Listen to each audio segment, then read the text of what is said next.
Welcome back. We're going to talk about some news that kind of went under the radar a little bit with all the DeJounte Murray buzz, but James Harden opted out of his infinite money contract, $47 million.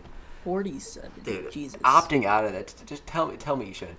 Would you play on the Pistons for $47 million? I would. I mean, I would. dude, I would. I don't care what team it is. Do you know how many strip clubs you can hit up with 47 million? How many you could buy? Yeah.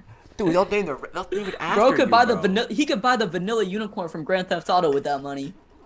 But They would rename the Living Pepper Lou's for that much money. oh yeah. So why on earth would he opt out of a contract that lucrative for a team that was good with an MVP caliber player and a good roster? Why would he do that? Cuz James Harden, from what I've read, is actually trying to be a good person. He wants to negotiate allegedly a more team-friendly deal with Philly that could have him there long term, or not long term, but like 2 years, and using the leftover money from his 47 mil to add depth to the team to improve their bench, some of their weak points, and then hopefully that could get them over the hump to compete with a team like Milwaukee or Boston. Now that would make a lot of sense. You've seen guys like Tom Brady. I think it's on like 11 million this year. If you really care about your legacy and about your pride, this dude probably made 20 million already in his career, Harden? just in his contracts. Like, Oh yeah, think about it. He's made plus the so much Adidas money. Dude, yeah, I was about to say say this Adidas. guy's made so much rags. This guy does not need the So money. Like yeah, honestly, at that point in your career, I think once you've made like a retirement amount of money, I think you play for a penny. You play for the MLE. You play for like the vet minimum. Like, yeah, go get your exactly. legacy up, and then if you have a strong enough legacy, you can make so much more money just based off your name. Like, I can guarantee you, a lot of players would not have like the same kind of clout or same kind of stats they do. They didn't have like 5 rings. Like Draymond Green, who would want Draymond Green in a Subway commercial if he had no rings? Yeah, exactly. And it does a lot for his legacy, especially someone who's been labeled as a playoff choker. A one ring would change that narrative. And also his net worth is 165 million. It's that's generational wealth. That you cannot spend And that much money in a lifetime. yeah, like you could go to every Future strip could. Future could.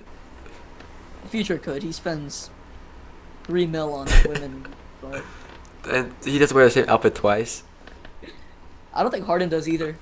Probably I not. saw that in your Him and Old interview, Baby go but hard though. yeah. But Harden has money. He needs a ring. He's kind of considered in that top five, kind of in the same tier, like a slight tier below, like Allen Iverson, for example. And I think one or two rings would really push him into the conversation with guys like AI and D Wade for that number three spot at the shooting guard position all time. So let's look at James Harden. So he took a step back this year. He kind of lost that athleticism he had, and people were really giving him a hard time, saying, I think it was Stephen A. saying his shooting was looking like tour dates. That would have Yeah, been the I funniest saw thing I've ever that. heard. I mean, that dude was struggling out there from deep, but he was getting his assist numbers up, and although he's Yeah, lost a step physically, I think he can still produce in other ways. And if he were to take a team-friendly contract, who would you look to bring to solidify this roster around the core of Tyrese, Harden, Tobias, and uh, obviously Joel? I think probably a wing because the backcourt is set. I love Tyrese Maxey. I think he's going to do so much for Philly. And I think Harden, he's going to be used as a playmaker. That's what we saw in the playoffs. We saw that throughout the season once he got traded. And so I think at this point, you have a great interior presence. You have a really good score and power forward. You have James Harden, who's a great playmaker. Tyrese Maxey, who's a really good guard that can score and do a little bit of playmaking. At that point, go get yourself a shooter. Go get yourself that's not going to go get someone that's not going to demand the ball too much. But can get to his spots quickly, move off the ball, be a solid team defender, and shoot the basketball. And there's plenty of demand for that. There are plenty of options. So you got to find one that will take a team friendly deal. Couple names I'd look out for before we end this episode. Miles Bridges would be a name I'd look out for. T.J. Warren.